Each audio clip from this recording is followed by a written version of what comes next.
Adrenaline in my soul. Cody Rhodes, McMahon payroll. Welcome to Tim and Joel. Call it in the ring. That's the best one yet. It's the best one yet. I'm over the memes, but I'm also not at all over the memes because off the air, should I tell them, Tim? Should I tell them what I found? I found the karaoke version of Kingdom by Downstate. I have the version, an official version that has no lyrics, and now I want to meme the fudge out of that song and really get people going. Let's do it. Are you ready, Tim? We're not gonna do it now, but are you ready to do that? yeah. Let's pack the people full of meme fudge. There you go. That's what I want. You know what I want to do? I want to get everyone who's a part of Overbooked to do their own version of the meme, and we just cut in the music. Oh my god. Yeah, do it. I'll rip it. I'll sing it. I'll produce the crap out of it. Yes, and it's going to be overproduced, like completely. Oh yeah, just like upsettingly so. Just like a super cut montage video of Cody Rhodes being epic. Yes, and it's like random people. So it's going to be like it's going to be me. It's going to be you. It's going to be Kate. We'll get Louis Dangor to do a line because I'm sure he'd love that. We'll get everyone. We'll get everyone on board. And while you're on board here, you can toss us a thumbs up on this video. Nah? Go ahead, do that. Maybe leave a comment. Tell us you're gonna do your meme parts for Cody. Drop us your best Cody Rhodes meme in the comments. That's what we want. That adrenaline meme, we want that in the comments. And while you're here, subscribe to Fightful Overbooked. The meme is just the first four lines of the song. So it's just the intro, like the first part of the first verse looped over and over and over again. Yeah, it's gonna be obnoxious. Yeah.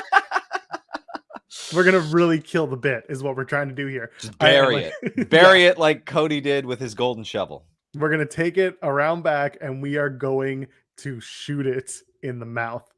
And it'll be it. That'll be it. Is that how Old Yeller got in the mouth? Just like open up. Doesn't matter. Could have been mid-bark. I don't know. I wasn't watching. That poor kid would have been so traumatized. JR was traumatized having to do the bag full of puppies. Oh man, I've told this story before. It's in his book. You can read JR's book. He talks about puppies and explains a lot. Having to take care of them. Anyway, while you're here, take care of us. You can send us a super chat. It supports not just us in this show, but it also supports Fightful Overbooked because we're self-funded, just like the main channel. But the main channel gets more money because Sean Ross Sapp's on it. And when Sean Ross Sapp is on the channel, people like his opinions. People don't like our opinions because we talk about really ridiculous shit on this channel. That's what we do. But that's kind of how we roll. So your super chats, we'll read them on the air. We'll give you our adrenaline takes because it's time. Do you want to talk about Cody now or do you want to wait? Let's wait. Let's wait. Let's bury the lead. All right, that's fine with me. What do you want to start with? You want to bring that golden shovel to you want to start with WWE talk? You want to start with AEW talk? You want to talk SmackDown, Rampage? You want to talk about Raw from this past week with Seth and KO? I feel like when we get to that, that's when we got to talk about the Codester. We could. Oh man. Okay, you're right. Yeah, that's okay. We'll save it because I got a lot to say about Edge. We're all out here bluing ourselves. Yeah. Let's start with AEW. We can do Dynamite Rampage real quick because like Dynamite, pretty good Dynamite. A lot going on. Again, just regular Dynamite with like green food dye, like everything else in the world on Wednesday. Yeah, had its moments. Had some very good moments. So we got a comment on last week's episode, and I don't dwell on comments, but I feel like it's worth bringing up that when we talked about women's wrestling in AEW and the things this one. Yeah. And so I'm not going to drag the person because I think that there's a certain point to be made. They talked about in the comment how Sheeta had a promo on that episode of Dynamite, and therefore, what do we want? Do we want more matches or do we want promos? And the answer really is both. But at the same time, the point here that I guess we should make is that there's a lot going on these shows, and oftentimes things do get lost in the shuffle. And in this case, that is a perfect example of it. Yeah, I'm not going to. I think I summarized it with Sheet is awesome, which is enough for me because like the conversation wasn't really about. Like we weren't talking about every single thing. Like we weren't itemizing the amount of women on Dynamite. I was saying that there aren't enough developed female characters on Dynamite, which my point stands. Like Sheeta and Deeb are two of the like 5 women they keep going back to the well with, and they're getting better. Like they are improving. It's just, I think they need to really like work with the women on Dynamite and get them more TV time, because again, like now you're seeing additional stories featuring women like Statlander and Layla Hirsch, but their characters suck. Like, and they're not good at TV yet. Like Chris Statlander, I guess she gets hit in the head with a turnbuckle, which is fixes her, right? She stops being deluded and believing that she's an alien, which is Or like does it? that's the thing. Like I think Jericho was like, oh, she took off her customary war paint and she still got like some of the same face paint on. And it's like, you didn't change that. And she looks completely different. She's wearing black. Like it wasn't that much of an alteration. And again, like I don't see how Layla Hirsch is really the heel in this feud. So like they completely bungled that. And now Layla Hirsch is the heel who just hits people with a turnbuckle, and it's a turnbuckle, Jericho. It's not a turnbuckle connector. That piece is the turnbuckle.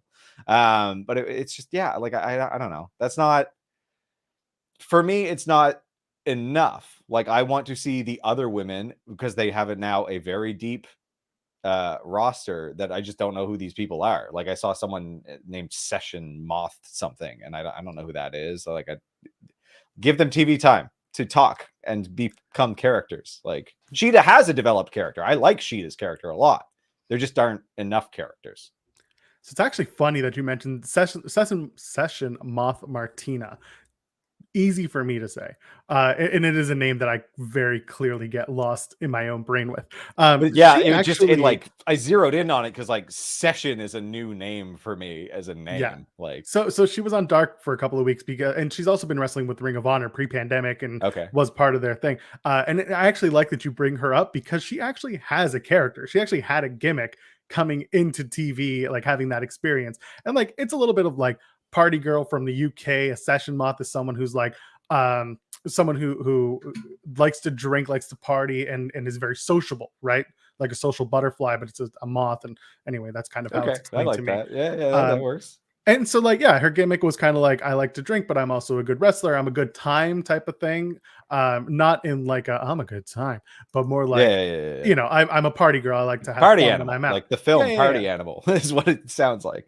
Yeah. So she's actually really fun. And I think if they decide to bring her in and do a little bit more with her, she could be very entertaining. Now, when we're talking about Layla Hirsch and Chris Statlander, I talked about Statlander on Hits and Misses earlier this week, or I guess it dropped this morning.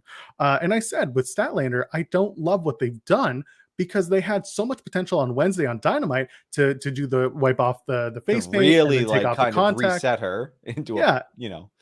And I expected a little bit more coming into Rampage, where she just came out and she was now wearing all black. She doesn't have the traditional face paint that she had before. Now it's just like a black lightning bolt, almost like she's Ziggy Stardust.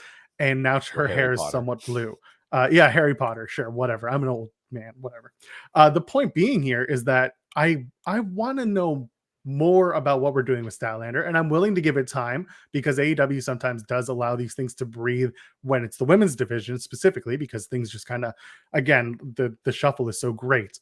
But with Layla Hirsch, what really bugged me was that they had her win a really good match at the buy-in.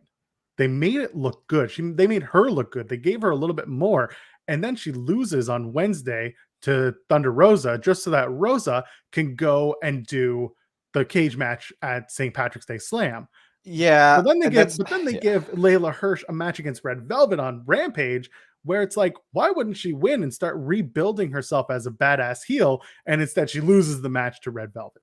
Okay, because they're high on Red Velvet, which like, and she's gotten better. She didn't come out doing the stupid stir the thing, and like her character has developed a little bit because she's been given time, and that's all it takes. Like out of the 3 women here, I think Red Velvet is still like the most compelling because she's had the most opportunities. I've seen her the most on screen, and she's slowly evolving her character into something that isn't annoying. Layla Hirsch, I think, has been given the push that she has. Same with Chris, is because they're so good in ring. Like that match with Red Velvet was excellent. The problem is like neither one of them are great in terms of delivering a promo on camera. They're both kind of falling flat, like very flat. And when Chris says stuff that doesn't make her come off as a good person.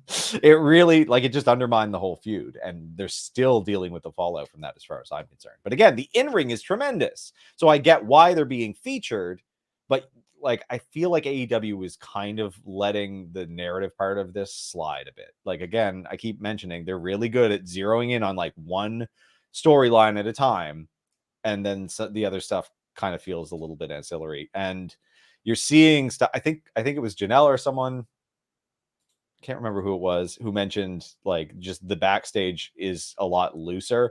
Like WWE is like absolute control, and then AEW is a bit too loose. Like, I feel like it could use a bit more structure, like a bit more oversight in terms of the narrative anyway.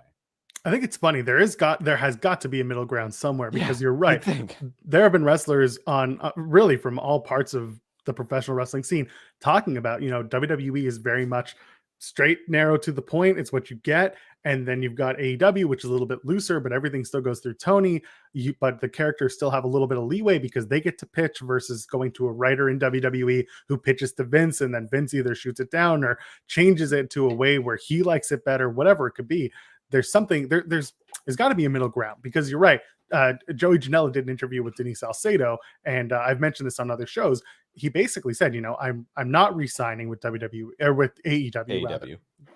My Cody signed with WWE. Anyway, Janela says I'm not re-signing with AEW. So Marco Stunt has, for all intents and purposes, been ghosted. Those were his words. And I'm not going to talk shit about it, because he did speak highly about his AEW experience. I just think it's interesting that many people are discussing how AEW works on the inside, and says that it could use a little bit of tightening up. And it's the same criticism over and over again. Yep. It's not a bad thing. I think if it keeps coming to light and it needs to change, then it gives them reason to make it better. I don't know how that happens. I don't know where that happens. But as long as it keeps getting talked about, it's going to be, it's going to be part of this whole conversation. Exactly. And that's all I'm asking here. It's just those criticisms in terms of like me as a viewer are really resonating with me. That's all I'm finding. And I'll get to that when we get to the main event of Dynamite, because that's how I feel like it really it comes to light the strongest in that, in my opinion. I mean, we're talking about the women's division. We're talking about might as well get right there. May as well go into it. So the main event we know was the steel cage match for Dr. Britt Baker and Thunder Rosa for that AEW Women's Championship. Listen, Thunder Rosa wins. They did a whole pomp and circumstance with the coronation of Thunder Rosa as they continue. This is getting a little tired now, where we do, you got a special entrance, enjoy your title victory. The next person to do that should lose. That's a good point. They've done this again. They did it with oh my God, it was All Out with Lucha Brothers, when they had Alex and Mikey Ruckus do the special intro. You're right. I didn't think about that, but you're absolutely right. When there's and they did it with Hangman, they keep doing it with these things that are very like a foregone conclusion, where the audience has like no doubt who's going to win and the champion's going to lose the title. Like, it is a coronation ceremony, and it's a bit heavy-handed for my tastes. It doesn't do it for me. So Thunder Rosa comes out, she does that after losing a very lukewarm match due to interference, but you still lost. This is pro wrestling. You got to be ready for that. True. So they come out, they do the cage fight. The match, what did you think? I'm going to you first for this one. It was good. It was rushed. I don't think it's as amazing as people are saying it was. There were certain spots where it felt like they were just trying to get it going and get their shit in, instead of cutting down some of the spots that they had planned, because they lost TV time going towards the end of the night. And I said at one point, this show's going to go off the air with them literally giving Thunder Rosa the belt, and that's it. No celebration. Because at that point, I'm watching big spot, no sell. And again, this isn't me talking shit about the women's division or even AEW. It's just, this is something that continues to happen. I just want to see a little bit more selling out of it. The match was fine. The match had moments, but there were some things that just shouldn't have. They could have cut more stuff out, and it could have been a little bit better. Here's my feeling about it. And part of it, a big part of it, sped through or not, just this match did not have the emotional kind of weight behind it. I don't think this build has been any good at all. I love, that lights out match felt so amazing. It felt like a turning point in both of their careers. Thunder Rosa has been so hot for so long. This should have been bigger than it was, and to me, it just fell flat. Like for my tastes, it just did not have the anticipation that I wanted, because again, she just lost a title shot. Like none of this feels special. She seems like not the same wrestler right now, because it's just I don't know. I'm not feeling it for either of them. Like Britt Baker's promos have been falling flat for me. It's been all about her gang inner turmoil, which has not even been. It's gone nowhere, and it's been irrelevant, and it hasn't been interesting. And then they have a normal match, a non-gimmick match that wasn't great. Like I just didn't feel anything from it. And then we have a gimmick match where they rely on the gimmick, because that's what got them over a year ago. And we see some cool spots, but like the match itself didn't build for me. Like there wasn't that emotion, because like you pointed out, there was no real selling or anything. It was just big spot, big spot, big spot. Oh, the thumbtacks again. They cut early. They cut so quickly. And I was just like, okay, I guess. When you say cut, now. you mean bladed? They bled. Yeah. Okay, I just want to make that known to the audience. One thing, by the way, talking about big entrances and people who win all the time. The last time they did a big entrance and somebody lost? The guy was going to WWE. When Cody had Downstate play him to the ring at Revolution, he lost to MJF. There we go. I love it here. I was asked in the chat when was the last time it happened, so I had to go back and check. I was like, didn't Cody get a downstate entrance? That's excellent. Yeah, and then he lost that match. Good stuff.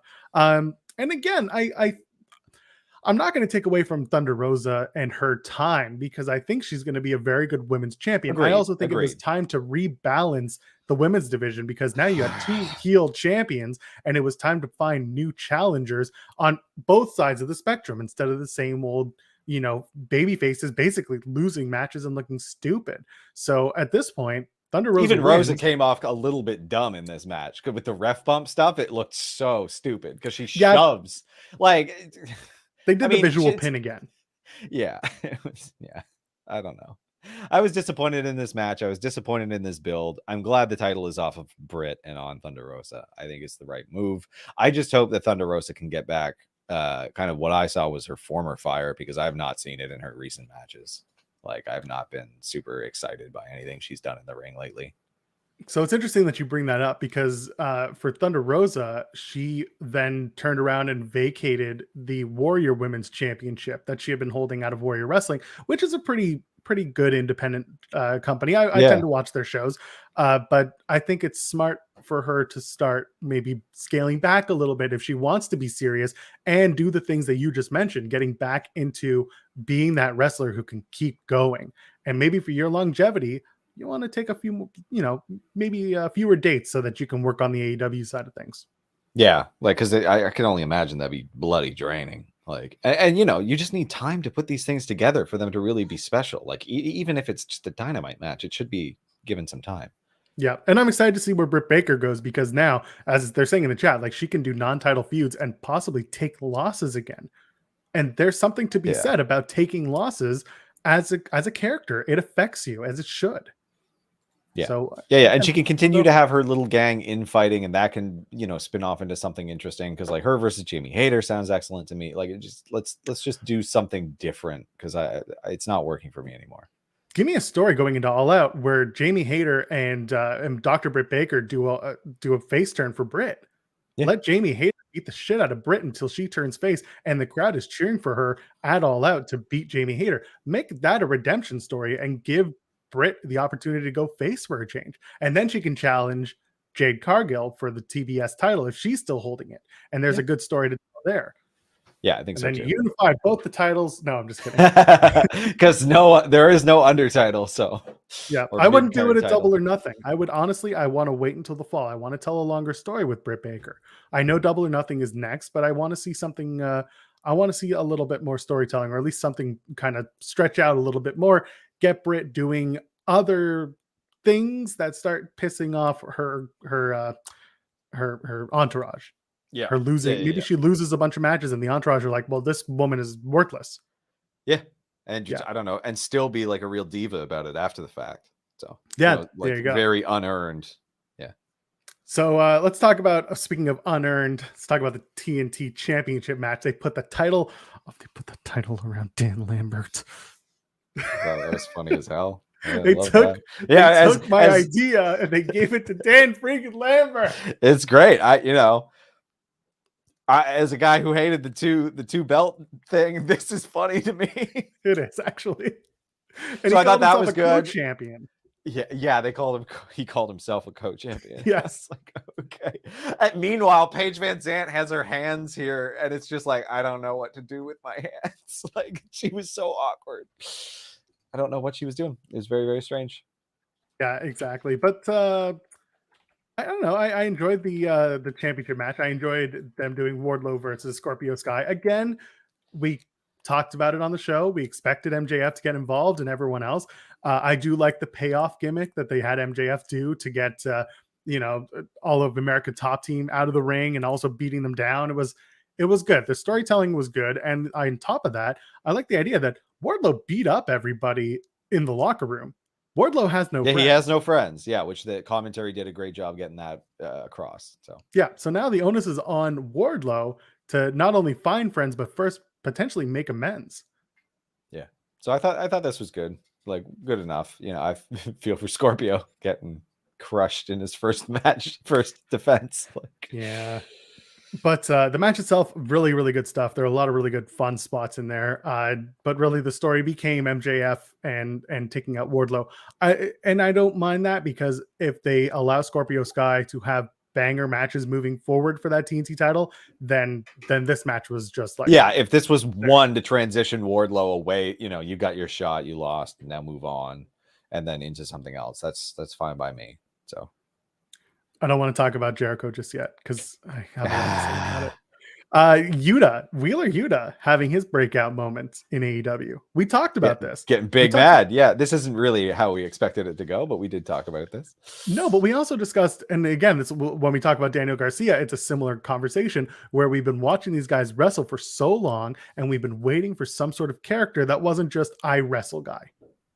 Yeah, well, we gave a beautiful long-term story. They could have taken it. They could have used it. They didn't. He's just going to slap William Regal in the face or whatever. No.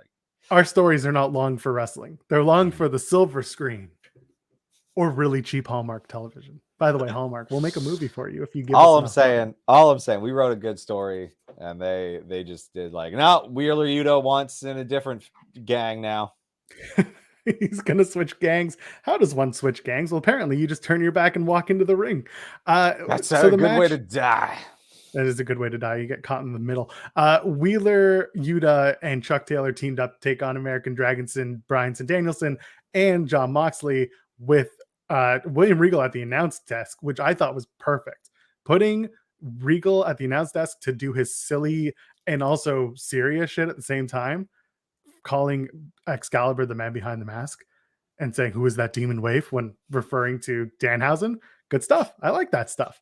The match itself is fun because Yuta got the shit kicked out of him. Well, Chuck Taylor basically didn't do much. And I wanted to see Trent just smile throughout the whole thing because he got to see Yuta get kicked out of him. Watching Yuta get his ass beat.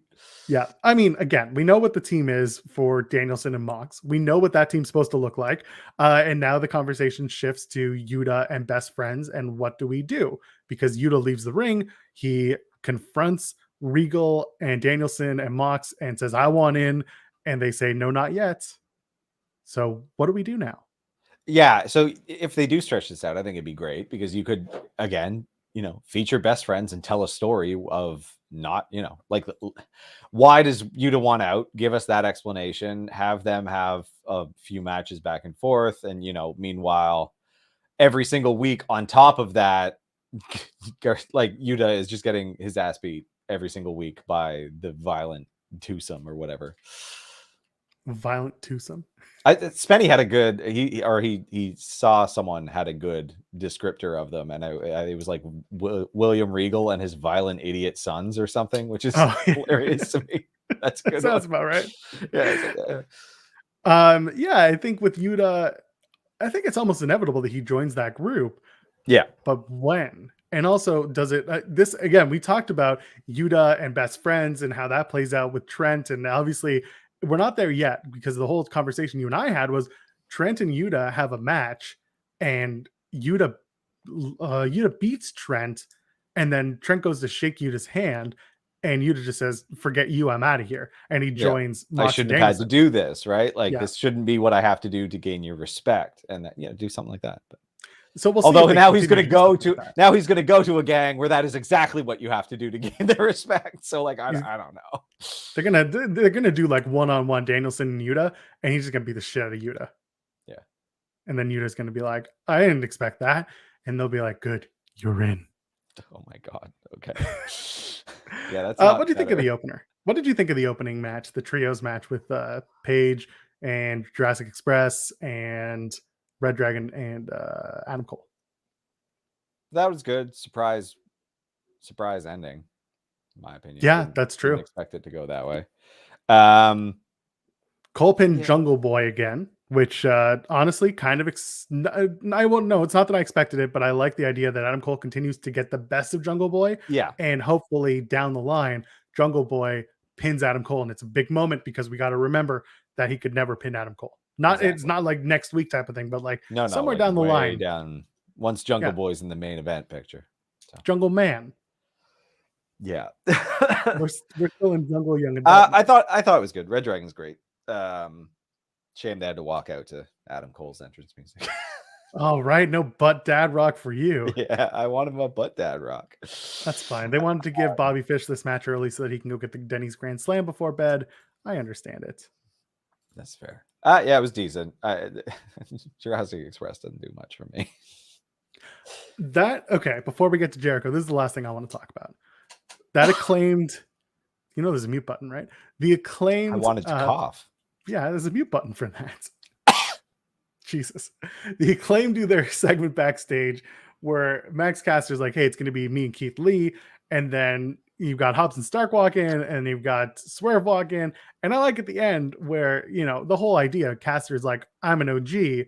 All these newbies are just, this is stupid. We're all fighting for a spot now."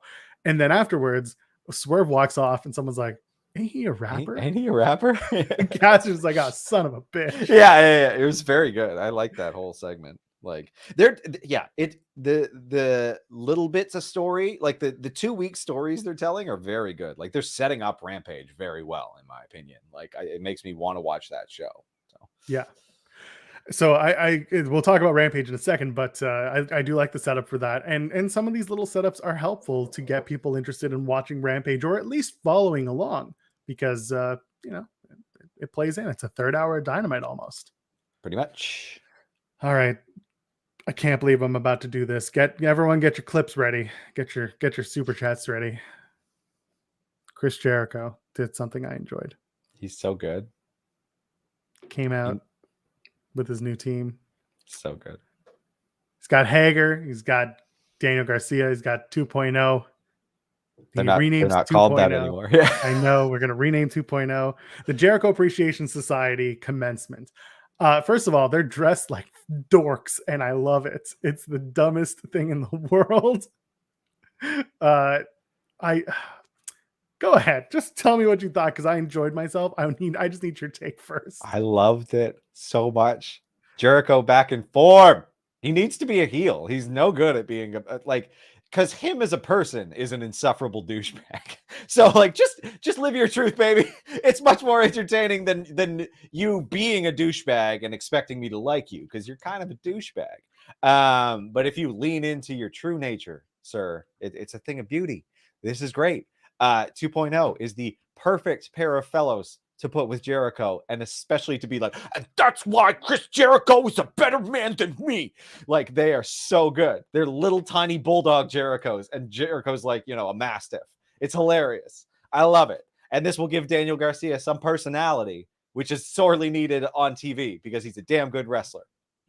He points out that he had 2.0 on his podcast after his best friend Kevin asked him to put them on when they got released. I like that. Then They renamed them. What did they name them? They had, oh my God, someone in the chat's going to tell me because I forget. I don't know, it was their actual names, but with some corny, starting moniker. I can't remember. I don't even know their actual names. I'm not even going to pretend. Good. That means that's not important. Exactly. Either way, then you got Daniel Garcia, who's just like, if you are a sports entertainer, then so am I. And I love it. It's so good. And this is like, it's taking the piss out of WWE and putting it in their program, which is, I love. Like, I want that rivalry. I love to see it. I don't mind it when it's like, not just like it's a very overt, like, you know what? No, this is the other side of the industry, and we're going to represent that. Like, it feels very WCW and the Attitude Era stuff, even if WWE at the moment won't lower itself to jump into that. Like, well, then again, on SmackDown, and we'll get to that with Pat McAfee, he did mention pro wrestling. So who knows? Maybe that was a slip up, probably. I think Pat was just having fun. But either way, we go back to this promo. Now, one thing that that I really enjoyed is Jericho says, back on January 6th, Pete, 2019, and everyone's like, oh God. Jericho knows what y'all talk about. He knows. Yeah, he reads it on the internet, and it's not very kind. He reads your tweets. He knows. I love that. Oh my God. The nod is like, some of you are really mean. Exactly. So I don't mind it. I like that Jericho was, kind of taking the piss a little bit. And on top of that, so it's real, by the way. So for those who don't know, Daniel Garcia, along with Kevin Blackwood and Kevin Bennett and Puff, were in a car accident years ago. They're the Buffalo Boys, a bunch of guys who traveled, to wrestle. They were all basically booked together on shows, and they had an accident. And Daniel Garcia, I think, broke both of his legs. It was a whole thing. Like, everyone was injured. It was a serious wreck. They had a GoFundMe, and Jericho did legitimately donate a lot of money to that GoFundMe. So he knows about the guys. And also, again, for all the shit that we give Chris Jericho, including myself, I got to point out, like I do every time, whenever somebody has any sort of troubles, financial or otherwise, and they're in wrestling, Jericho's one of the first people who will reach out and try to be helpful. So he's not perfect by any means, but he gives back to those who are in the business that he's part of. Yes, sir. Either way, very good segment. Really enjoyed it. The Jazz Holes are going to be wonderful. Who do they feud with first? It's got to be Kingston and Proud and Powerful, right? We got to do that. Yeah. That makes sense. I know that people are talking about doing Mox and Danielson, and I'm sure that'll come down the line because you have to be on a collision course. The hardcore guys, the hardcore wrestling guys taking on the sports entertainments. Guys, yeah, I think I saw a blood and guts call out in there. I think that would be great down the road. Could do it. But I think it's Kingston. Yeah, I think it's Kingston and Proud and Powerful. And who do you put in there? You put Jericho and Matt and Jeff, or do you do Jericho, Garcia, and Hager. Garcia, 100%. And let the Bulldogs just walk around the ring being obnoxious, barking. So I'm excited. I this is probably the best Jericho we've seen in a little while. So I'm gonna enjoy it while it lasts. And that's basically the most important stuff from Dynamite. Rampage, we don't have to go too far into Rampage. There was some good stuff. We talked about Red Velvet and Layla Hirsch. House of Black beat the shit out of Bear Country and Fuego. That ending sequence was worth it. Just it's a good ending sequence on that one. Go out of your way to watch it. It's on the AEW YouTube, just the finishing sequence. That's good enough. Just a squash. Good stuff. Pretty simple, pretty easy to go. Keith Lee, Max Caster was a lot of fun. It's a good match. Go out of your way to watch it. Go ahead. Lead in, oh my God. Their interview was excellent. Your King Henry VIII talking ass, go back to the Renaissance fair, bitch. Very good. Yes. Very good. And then the rap, solid. Every line, very good. Enjoyed it. I love the Acclaimed. Keith Lee threw him around. It was fun. Top of the game. The Acclaimed. It's good stuff. Good stuff all around. Good stuff. Very much enjoyed that. Go out of your way to watch it. Keith Lee gets a big win. And then we see Starks and Hobbs come down to attack Lee and Swerve make the save. So they're starting to put more tag teams together. And I'm still waiting to see, are you doing a tag team eliminator to get to the Jungle Express match, Jurassic Express next, whatever? Or I know the Owen is supposed to be a singles thing. Oh, that's the thing. I forgot about that. It's supposed to start. Yeah, it's supposed to start around May the 8th. Yeah, what a weirdly long forecasted announcement that was. I think they said it starts or it ends at the UB. No, it ends at does it end at Double or Nothing, or does it start at Double or Nothing? And then UBS Arena, there's a Dynamite there where stuff happens there. Maybe it kicks off there. My brain hurts from Someone will wrestling tell fans. us. Tell us. It's something about May. Yeah, regardless, the point being here, what if they just swerved us all and said the Owen is now a tag team tournament?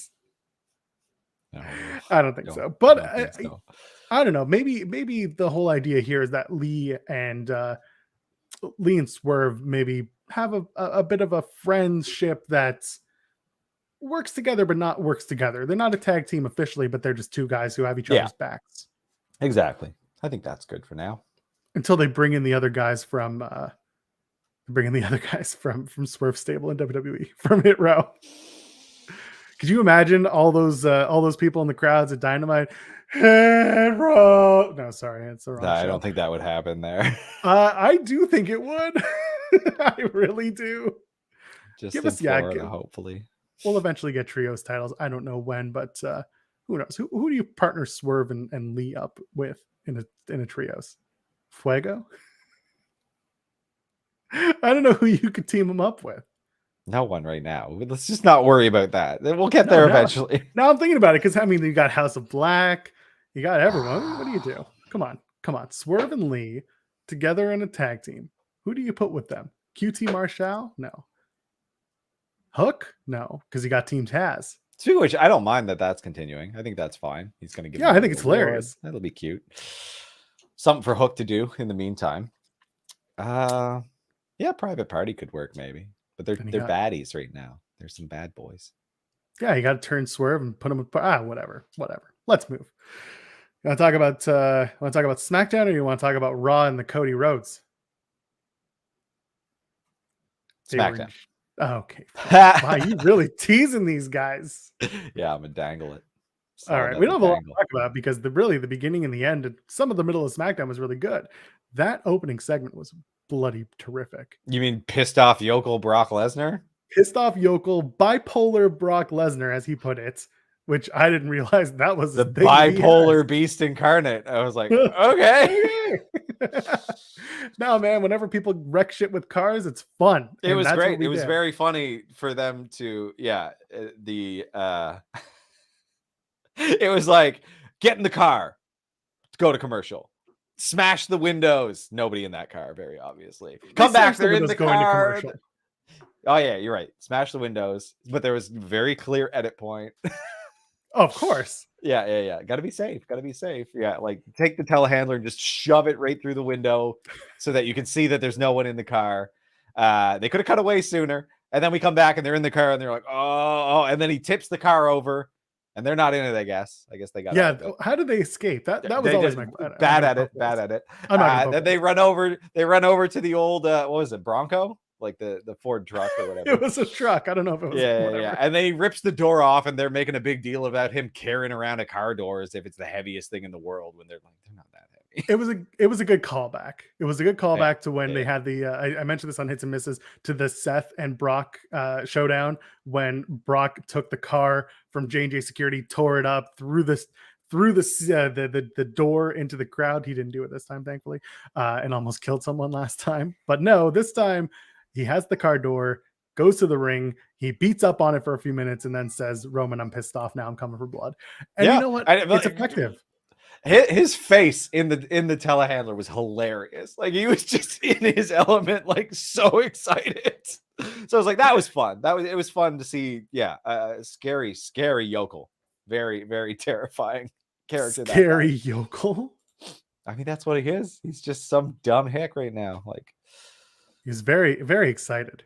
That's a great. Man. Look how happy that man is. That is the man who has never been happier in his life. That's how you should strive to be this way in your everyday life. That's exactly like Brock. You're doing it right. Thank you. All right, let's get back to it. What else happened on this show? Was there anything else that was good on this show? Yeah, I guess. No, there was a lot of not good on. No, there was the Liv Rhea and Sasha Naomi Sasha match. That was good. Match was good. The problem was, as much as the match was good and people are giving it its flowers, they did the stupid no contest, and then they gave Natalya and Shayna Baszler a spot in the women's tag title match at WrestleMania. You got to get everyone on WrestleMania. insane. You got to get them all paid. You got to throw as many bodies on the show as possible, which is, it sucks. I also don't think this is a good move. I don't care if Shayna Baszler and Natalya aren't on WrestleMania because they haven't done anything this year to be on WrestleMania. Like, not that that's their fault. It's just they're not interesting right now. Don't put them. I don't care. Yeah, I just I enjoyed the match. I didn't enjoy the no contest, and then of course you've got Sonya in the back putting in the match and just being like, you should be in the match more than other people who are in this match. And it's like, oh come on, why are we still doing this? Why didn't we like lead this into a big Mania match? But it just never happened. The tag match blew off a feud that didn't end. I don't get it, and we still have Sonya Deville as an authority figure in like. Her and Adam Pearce to me are just like quite possibly the two most boring authority figures we've ever had. Like I just don't care. I hate when they're on screen. I don't mind Natty and Shayna being put together as a tag team. I don't mind me Natty neither. Like, if you I'm paying get it you right. off. Yeah, I'm paying you off to be a hired gun and to win the tag titles with me. That's fine. And you know what? When they don't win, then maybe Natty and Shayna can have a bit of a feud, and it could be just a few matches, and maybe Shayna gets a spot. Maybe Shayna wins and starts to build a little bit of momentum. Who knows? Regardless, no contest. And then they add them to the match, Shayna and Natty. Like the entire build of this match for Mania is going to be who will Carmella and Zelina lose to, because they are going to lose while we promote that YouTube show that not enough people are watching for us to continue producing. The one they're having sex on? Yeah. Like that's the story. It's okay, we're going to promote this show and you are going to lose the tag team titles. Did you know that they're having sex? They have a sex? Do you know that they have sex? Did you know that they're also getting married right after WrestleMania? And they keep reminding us that right after WrestleMania, Corey and Carmella are getting married. Right after WrestleMania, like the day after WrestleMania, they're getting on a plane after WrestleMania to go get married because it's after WrestleMania and it's the women's tag champions. So after WrestleMania, they're going to get married because after WrestleMania, Pat McAfee comes out after going to talk to Vince McMahon behind closed doors, which was set up very strangely. They talked to Adam Cole through the head, or Michael Cole. My God, they talked to Michael Cole through the headset and tell him to tell Pat McAfee to go see Vince McMahon. I was like, okay, it's a very inefficient back office. Just saying, like you could have just talked to Pat directly. Could have brought him out, made him apologize in the ring. But anyway, Pat McAfee comes out. And he cuts a really good promo. He gets the what treatment, but it's fine. He can get away with it in this case. It was okay. He talks about how says I happened upon a no-name network, the USA Network. Very good stuff. And he says he saw professional wrestling for the first time, and says it would shape him forever. It was magical, blah, blah, blah. And he says he gets a call from the greatest of all time, Michael Cole, who's also the worst of all time. And there you go. And then Austin Theory comes out. He hits the greatest hits of wrestling promo insults on Austin Theory in sequence. And then boom, we're set up for Mania. Yeah, exactly. Yeah, they're getting married. They're getting married. Why did Austin Theory show up for Balor's match on Monday? I don't even know. What did that have to do with anything? Maybe it was used as a bit of a red herring, just to like, oh, Pat McAfee might come out and beat. I don't know. It was very strange.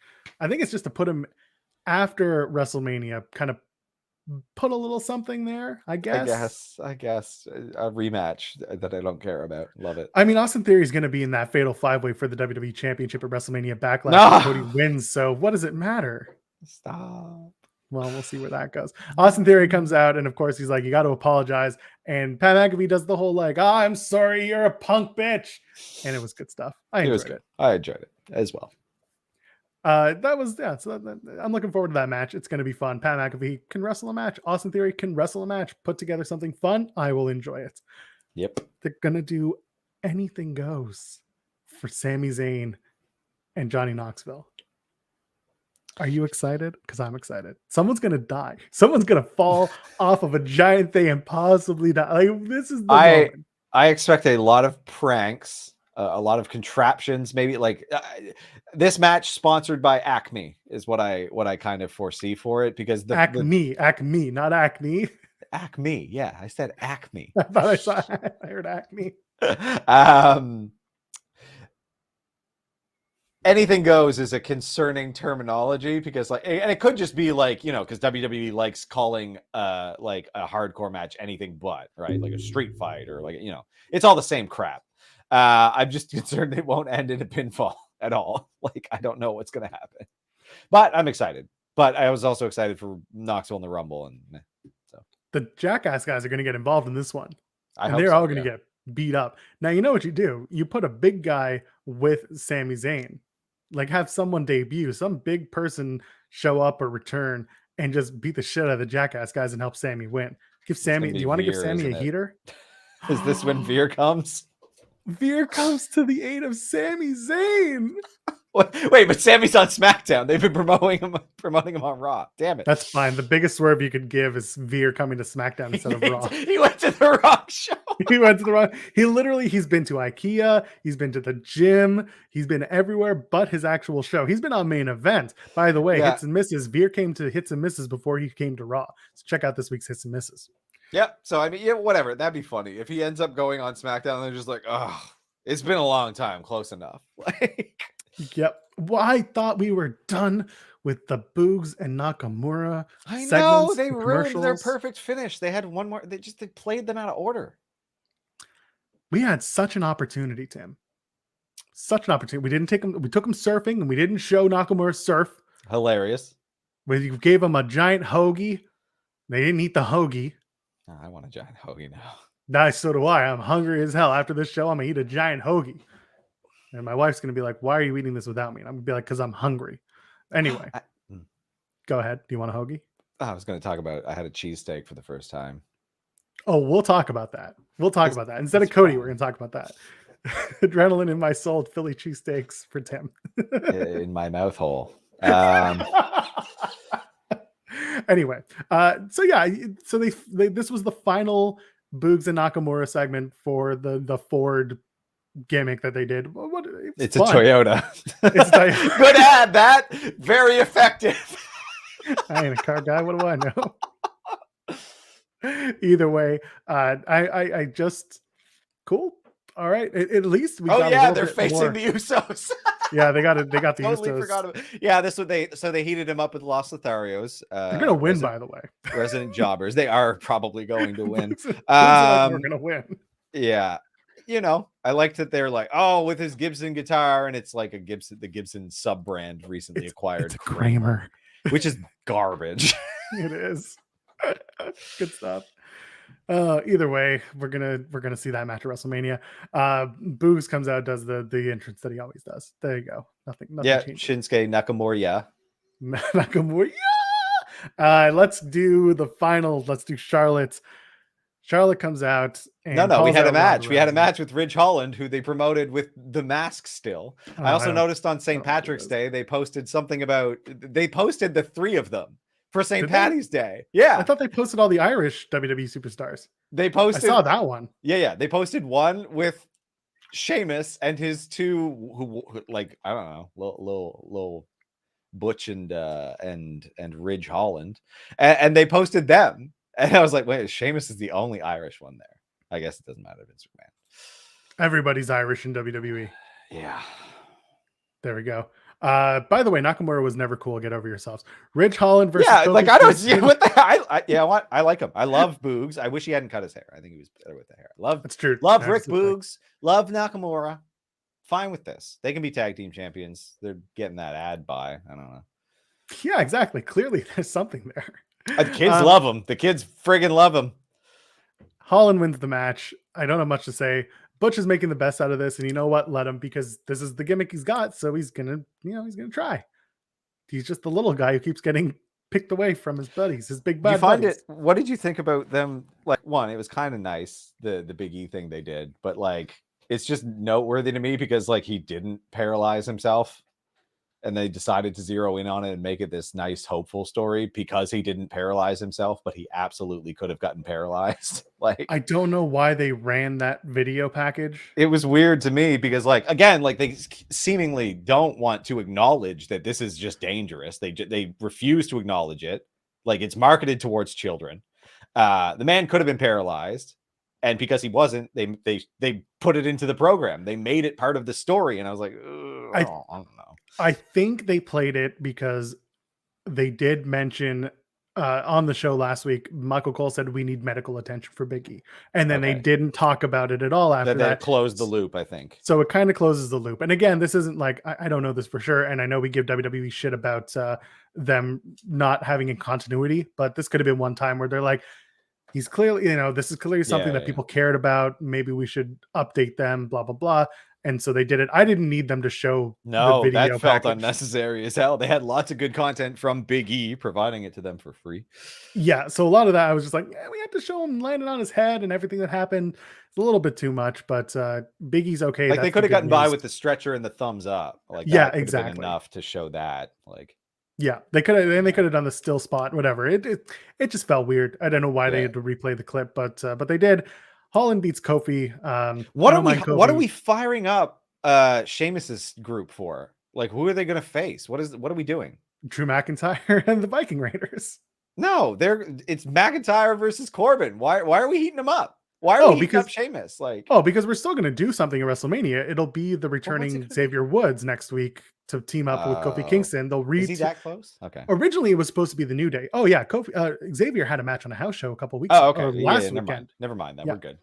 So Xavier's ready to come back. He's been off that list, that inactive list, for weeks. But originally, it was supposed to be New Day versus the three of those guys. And that probably would have been New Day's first WrestleMania victory as a trio.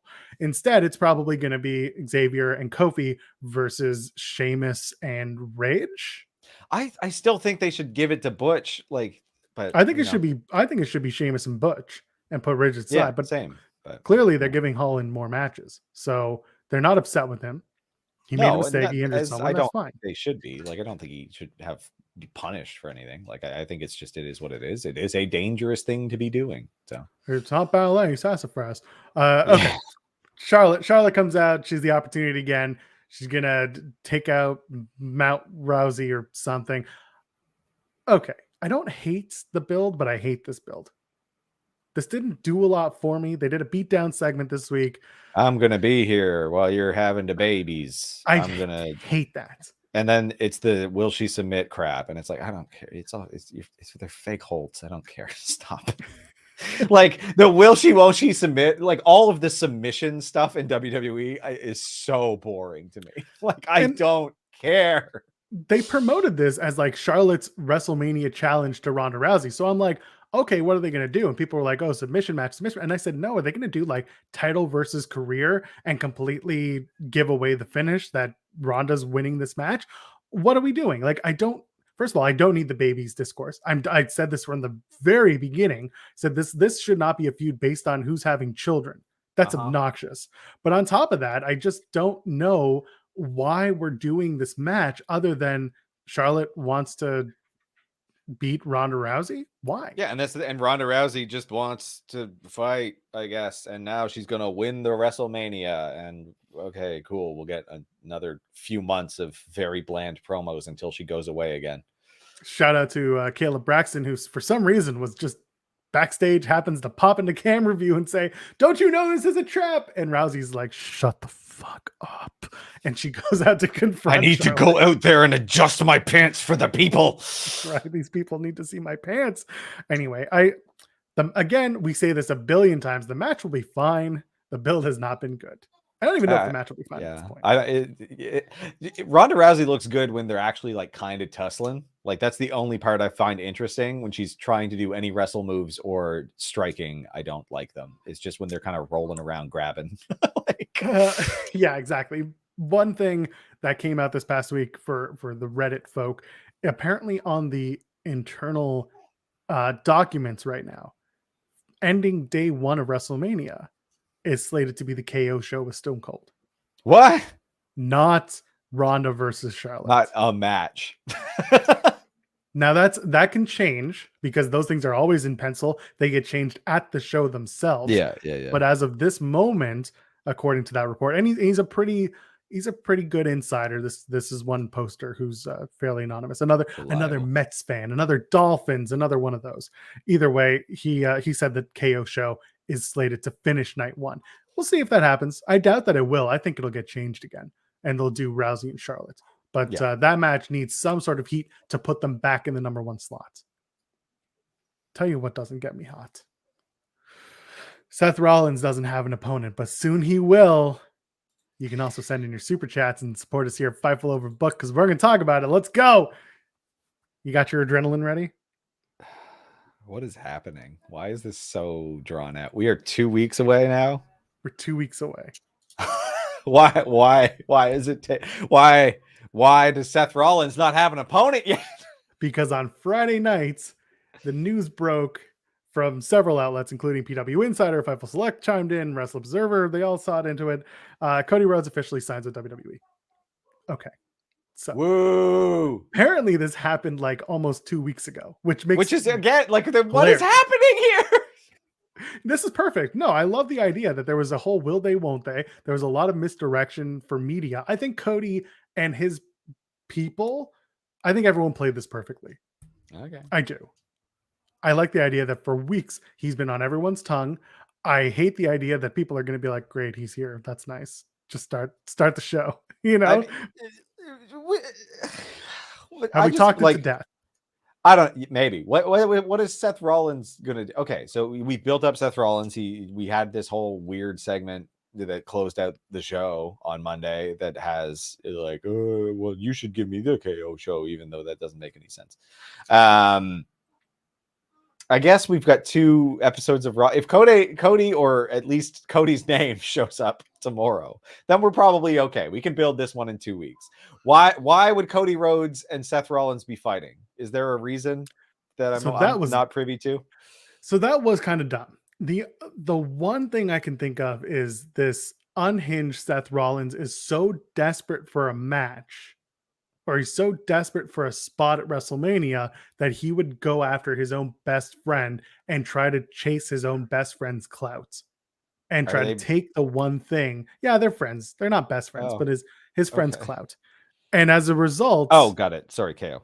Yeah, KO. And as a result, he tried to take the Steve Austin guest because like Seth Rollins wants to be the top of the card. He wants to be the best. Yep. He thinks he's the best. And so for him to go after Kevin Owens, it doesn't make sense in terms of like KO versus Stone Cold as a feud, but it makes sense as this is the last grasping at straws that Seth Rollins has. So he went out and he did something crazy.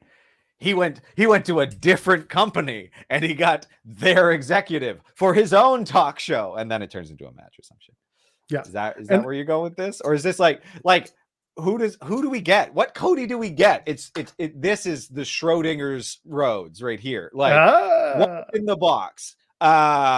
It could be Homelander, because we don't know. We haven't opened the box. It could be anything. It could be Homelander. It could be Stardust, which would be weird. Polka Dots. Could be Polka Dots. Polka Dot Rhodes. Okay, so the only Cody Rhodes I know from WWE, because I watched absolutely none of when he was Stardust. I didn't even know he was Stardust until I saw the photos. Was he was in a stable with like Ted DiBiase's kid and I think Orton. Before Orton, they were called Legacy. Ew, yes, that's exactly what it was.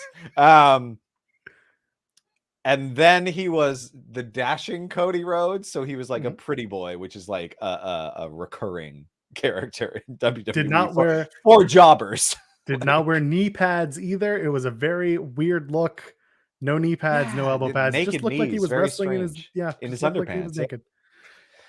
And that's it. That's the last I heard of Cody Rhodes. He disappeared. I think you're going to get American Nightmare Cody Rhodes. Homelander, I think got it. Not Homelander, but you're going to see a lot of red, white, and blue, a lot of like American Nightmare, because they're going to say he went away, he came back. They're not going to say AEW on their TV, but they're going to make allusions to elite. They're going to call him an all elite athlete or an all elite wrestler, not wrestler, an all elite superstar. Actually, they'll just say an elite superstar is fine. No, they'll call him an all elite superstar. So they'll go out of their way to do it. Okay. But I just think that's what we're going to get. And that's how they're going to bring him in. And I still don't understand why he's wrestling Seth Rollins. Like, I guess the talk show angle, like. So that's where they got to make it a thing. And they got to make it a Cody. And they had a match once upon a time that people are trying to pull from. It's just going to be Cody's going to have to come out and explain why he wants Seth. He's going to say something like, Seth, it's disgusting that you're not on the card. I'm not on the card. I'm back. How about you and I fight? Yeah, and that's what is a it, an 2-week honor build. match? But they've done this shit before, right? Yeah, It's like yeah, an yeah, it's Undertaker fine. build. Cody Yeah. is now the Undertaker, where he shows up and with 2 weeks left before the show, gets to pick his opponent by going, and You just think we points got at them. you think we got a 30-year career? We got a 30-0 out of out of Cody Rhodes. I'd pay to watch that, quite honestly. I really would. I want to see that. Cody Rhodes, the Undertaker Cody Rhodes. Oh my god. I look forward to Monday. They're going to be in Chicago. Chicago's going to be hot. And if Cody shows up there, which we've been saying ever since like 3 weeks ago, they're in Jacksonville. He's going to show up in Jacksonville. Oh, they're in Miami. They're going to show up in Miami. Oh, they're in Atlanta. He's from Atlanta. He should show up in Atlanta. No, this time it's going to be there in Chicago. And my joke has been, he hasn't been on the All Out card in 2 years. So clearly this is the time. He just wants to get to the city he hasn't been featured on. Yeah, he's going to be like, oh, it's been years, but I'm back and I'm all in. Oh, if he does that.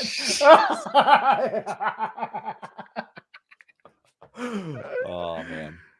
Oh, I just, WrestleMania, I understand for some has been a difficult build this year. I get it. It's been that way for the last like 8 years. I don't Kind of like been that this way. is how WrestleMania has been for a long time. Yeah, I, WrestleMania like, builds have not been great for a while. No, But the you're matches just end up being pretty okay. yeah, usually. Yeah, usually. So I probably don't gonna know. Edge did his thing. I just want to say he's Yes. blue. He's JBL with the thesaurus. That's what he is. He's a wrestling god now, I guess. So here we are. Didn't JBL have a thing? Wrestling god. Didn't JBL have a thesaurus? No, he didn't. No. JBL was pretty well spoken though. Oh yeah, absolutely. But now Edge is just trying to say the same thing, but with different words. Exactly. There was something else I was going to mention, and now I can't remember what it was. So obviously, it's not important. Was it about Should we Cody get out of Rhodes? here? It's always about Cody Rhodes. It's probably about everything Cody. is It's about always Cody Rhodes. Cody is God. That's going to be the gimmick. He's going to come out like the Shawn Michaels versus Undertaker match from WrestleMania 25, where Shawn Michaels ascends from the heavens. That's going to be Cody. Cody's going to ascend from the heavens. Descend. He is. Did I say ascend? Ascend from the heavens. I prefer my answer, quite honestly. Yeah, it's go away. Is that what that is? I'm excited for Raw on Monday because it's going to be a whole discourse. It already is. Stop counting other people's money. Guess what? Wrestlers get money. People get paid. That's the job they do. Cody Rhodes belongs on a 3-hour show is what I agree with, because he needs to eke out his tiny corner in a very bland product. Fine by me. Tim, let's get out of here. I got to go enjoy the weather. Where can the people find you on the internet? They can find me at TimStoneP, TimbStonep on Twitter. Please, if you're interesting, follow me on Twitter, and then I might follow you. Pretty straightforward. Uninteresting Twitter. FightfulOverbooked.com. That's where you go. By the way, we drop content every single day on that channel. Again, go to the comments, give us your Cody Rhodes adrenaline memes, and we're going to try and use them because I have a karaoke version of that stupid song, and we are going to use that to put together a supercut of the most obnoxious Cody Rhodes memes I can. Ladies, gentlemen, friends beyond the binary, I am Actual Pearl, JOELPEARL. We'll see you in the next one. Go watch Hits and Misses because that just aired this morning on Fightful Overbooked. We'll see y'all next time.